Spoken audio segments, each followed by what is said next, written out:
Hello, we're live there for the Championship Playoff Final. This is between Brentford and Swansea. So will it be Brentford for the first time in 74 years to make the top flight, or will it be Swansea to return back to the Premier League since their relegation back in the 2017-2018 season? Well, there's a good thing about either side there. Brentford's be nice to see different opponents into the Premier League there for the very first time and see what they were about. Or for my second favourite English side, Swansea, to make it at the top flight once again there. So head-to-head record all time between these sides, they're sitting at 34 victories for Swansea, 32 successes for Brentford, and 24 draws. Recent history has favoured the Swansea, with 3 victories, 2 draws in the past 6 games.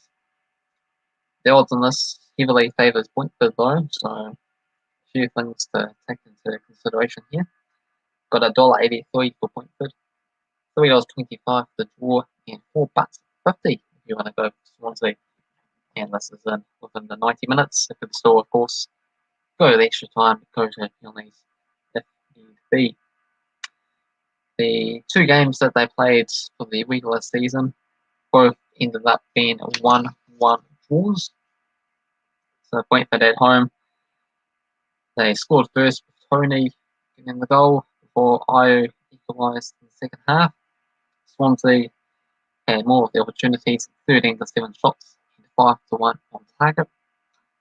Compares that to the Swansea home match there, where Norton got sent off in the second half of the Swans, so that down to 10 men. Brentford took the lead with Ozu in the 74th minute, but once again failed to hold on, and Poon Hayne got the equaliser for the Swans in the 78th minute. And yeah, Brentford absolutely dominated that match, 21-2 shots and 5-1 on target, but unable to get the 3 points there.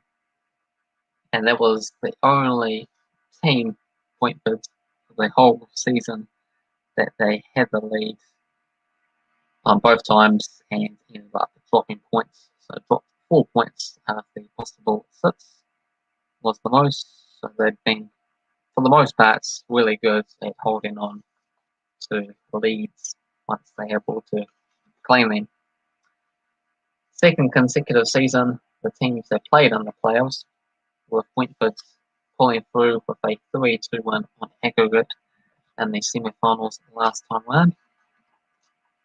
And this is Brentford's 8th major final, and they have previously lost the last 7. So it's a long time in the making. 4 playoffs and 3 league trophies. So they're always so close to claiming satisfaction. That's denied Brentford. They got to the playoff final last season and lost it 2-1 against Fulham. Aston Villa did the same thing back in 2018-2019, got to the playoff finals, but they ended up winning back in 2019, of course, to return to their Premier League. The last time to make the playoffs on back-to-back seasons and lose both of them happened to be Leicester City in the 1992-1993 season. And you have to go all the way back to 2010-2011 since Swansea was in the playoff final,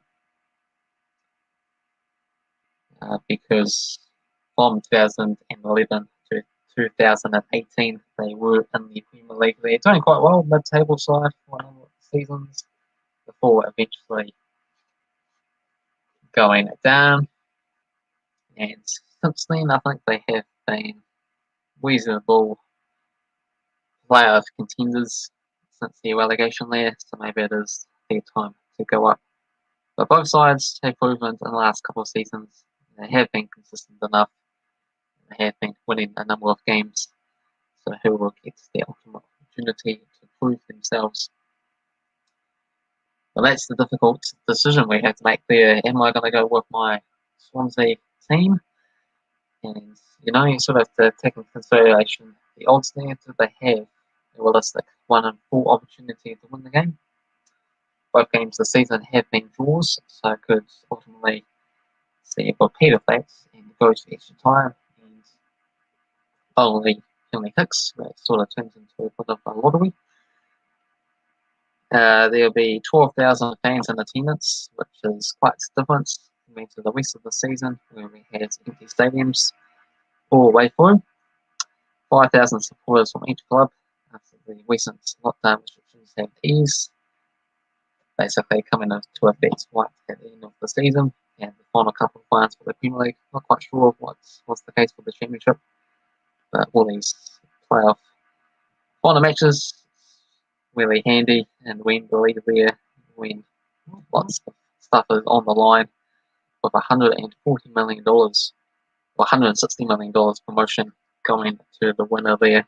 Keeps getting bigger and bigger rewards, and once you get promoted and you do happen to get relegated, if you do, then you get the parachute payments as well too to really help the club get yo-yo between the divisions like you see with such clubs as Norwich, for example. So what do BBC Sport things say here? You got Thomas Frank, and you also got Steve Cooper are your managers. So Thomas Frank is the Brentford manager, and Steve Cooper the Swansea manager. Brentford's boss Thomas Frank says the side are calm and focused before the Championship playoff final against Swansea City on Saturday. That's say that when you're taking a penalty kick there 12 yards out, and it's right at the very end of the game there, and if you lose it, then you're back playing another season of the Championship football, and if you win it, you're up at the Premier League there, $160 million on the line, and all the fans surrounding you. Pressure bound to happen once the game kicks off.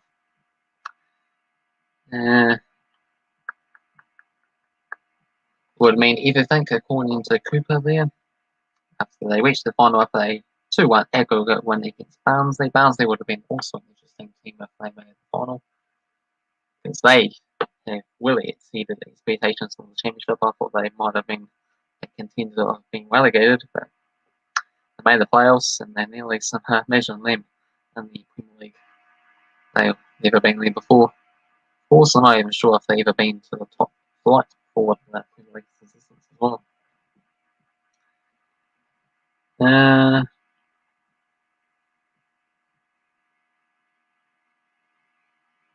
Mentioned about like giving ourselves a 50-50 chance of winning it. According to the odds, you're looking at about 2/3 for Brentford. I don't think that's necessarily realistic. Team news, that's going to be important. Brentford will check on midfielder Christian Nørgaard, who dropped out of the second leg of the semi-final win over Bournemouth because of an injury in the warm-up.